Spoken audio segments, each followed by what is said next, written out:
is the Super Bowl even about football anymore? Because the next day, no one seems to be talking a lot about football. It's turned more into like the Oscars. If the Oscars stopped halfway through to play a random football game, and then the next day, all anybody talked about was the football game. Hey, did you see that movie about that non-binary cobbler in 1857 won Best Picture? Dude, did you see that sack in the third quarter? And since the Chiefs were in the Super Bowl again this year, of course, Taylor Swift was going to be there. How do you solve a problem like Taylor Swift?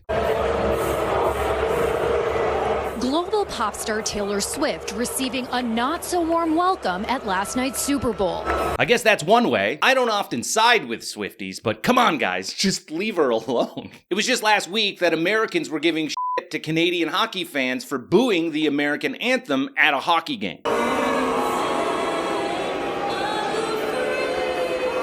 Hey, at least the Canadians were booing the anthem of a country that has been publicly opining about taking us over for a month. They booed a lady because she's pretty and endorsed a candidate they didn't like. Oh, and they're Eagles fans. Trump responded to it because, of course he did. The only one that had a tougher night than the Kansas City Chiefs was Taylor Swift on Truth Social. Okay, that's pretty funny. That was funny. Honestly though, I would not hold too much stock in Taylor Swift getting booed. She is directly connected to the Chiefs because of Travis Kelce. And Philadelphia Eagles fans are going to hate anything that comes in contact with their opposition. The passionate fans of Philadelphia, who are notorious for giving people a hard time, even booing Santa Claus in the 1960s. Who the fuck boos Santa Claus? What's the rest of this story? I'm assuming that no one in Philadelphia that year got presents because they're all pieces of shit.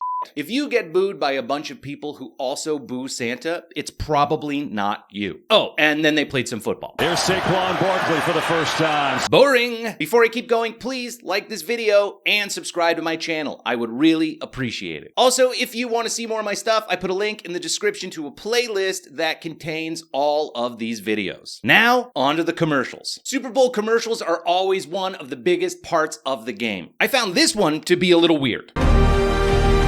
America's Secret Service protecting this Super Bowl is asking a few more to step forward. A Secret Service recruitment ad. I mean, I guess they do need people to work for them. And a bunch of people did just get fired because of that thing. I guess it's really not the commercial itself that I find weird, it's the stuff they decided to show. From what I understand, the main job of the Secret Service is to protect the president. Tear down this wall. Shot. Got shot. Do for you, ask what you got really f***ing shot. Our heroes are humble. Actually, that's pretty cool. Shot. But I guess you guys didn't exist at the time of Lincoln, so you could be saying if we had been there, he still probably would have gotten shot. Based on this Secret Service commercial, I've decided to make one for the CIA. Holy fuck! Whoops. Okay, maybe I'm being too hard on this recruitment video. It's actually a pretty good way to get people to sign up. Join the Secret Service. You get to look cool, and it's okay if you fuck up. Oh yeah, and then some more of this bullshit. Time sneaking around the edge and spinning his way up. Then it was the halftime show. I want to perform their favorite song.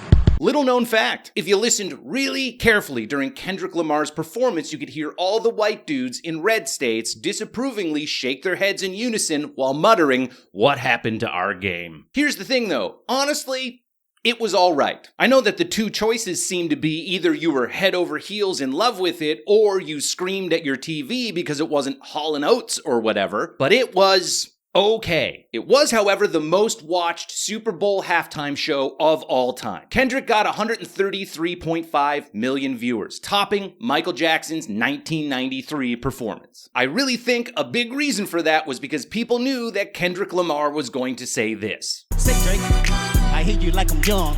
You better not ever go to cell block 1. So really think about that. The most viewed halftime show of all time was a guy talking about a guy being a pedophile. And the second most viewed halftime show of all time was a pedophile.